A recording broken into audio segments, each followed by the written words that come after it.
Hola, sean todos bienvenidos. Nos encontramos hoy con Juan Manuel. Muchas gracias, contento de participar en este espacio. Muy bien, por favor. Ya sabe que estamos cercanos al Día de la Afrocolombianidad, donde se conmemora y aparte se celebra. Por favor, ¿qué nos puede contar al respecto? Esta es una fecha muy importante para los pueblos afrodescendientes, pero también desde el horizonte la resignificación necesaria que hay que hacer de estos hitos, de estas fechas que están construidas en el relato nacional, porque si bien su conmemoración se da a partir de la fecha de expedición de la ley de abolición de esclavitud, que se da en 1851 y que entra en vigencia un año después, la realidad para los pueblos afrodescendientes del Pacífico, de la costa, digamos, occidental, la parte suroccidental colombiana y noroccidental ecuatoriana, ha sido diferente a ese relato que se ha construido en esta fecha. ¿Por qué ha sido diferente? ¿Cuál es? En ¿Qué es lo realidad, que contrarresta la consecución de la libertad, los procesos de liberación de la población esclavizada que ha llegado, digamos, a estos territorios, que llegó hacia finales del siglo XVII, esa liberación, esos procesos de libertad se dieron mucho tiempo atrás que la expedición de la ley.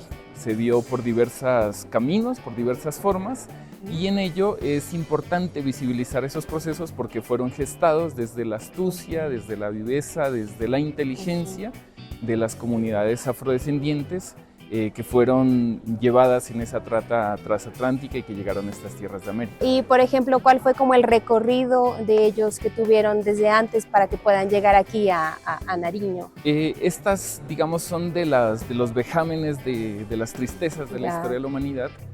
Tiene que ver con un periodo muy particular de desarrollo del capitalismo y el transcurso que tenían, digamos, la población que era esclavizada viene desde el África Occidental, que hay que decirlo también, no se trata de una sola África, a veces pareciéramos creer que hay una sola África, una sola cultura, un solo pueblo, del cual fueron traídos por la fuerza hombres y mujeres.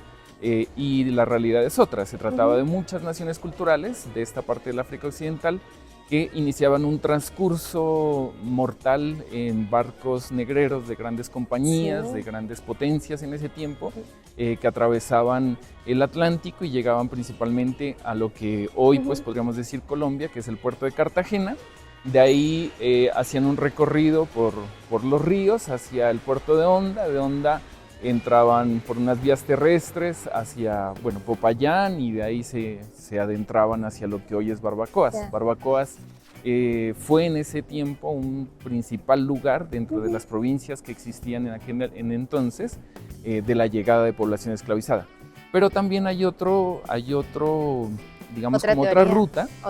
Sí, hay otra ruta que era más que todo una ruta que no estaba por los vínculos legales, una ruta del contrabando y que hacía su transcurso desde Panamá hacia Guayaquil y hacia Lima.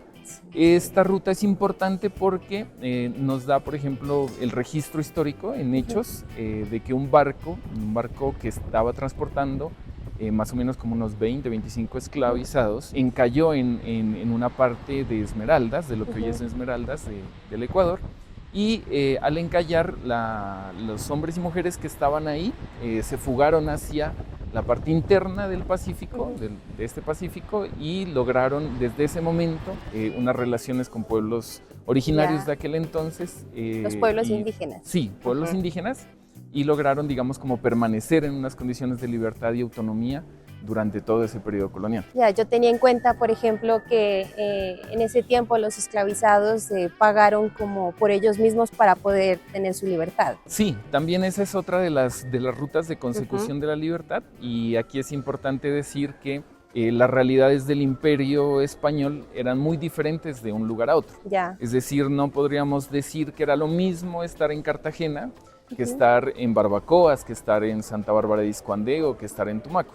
Estas partes, digamos, de lo que hoy es el departamento de Nariño, eran partes en donde el Imperio Español tenía su capacidad menguada en cuanto a fuerza militar, en cuanto a fuerza eclesial, y eso más otras circunstancias permitió también, gracias a la astucia, a la inteligencia de las comunidades afrodescendientes, que se comenzaran a mirar unos puntos flacos del dominio, y uno de ellos precisamente fue que los amos preferían, digamos, que los esclavizados tuvieran unas tierras donde ellos pudieran cultivar su propia comida para así deshacerse de una responsabilidad de la alimentación, porque era muy difícil llevar víveres hacia barbacoas, y esto fue utilizado, digamos, por los ancestros afrodescendientes para establecer relaciones con otros pueblos, como pueblos indígenas, para aprender también, para relacionarse desde su conocimiento, y también trabajaban en unos pedazos de minas que les daban los amos. Entonces hay una cuestión bien importante nombrar,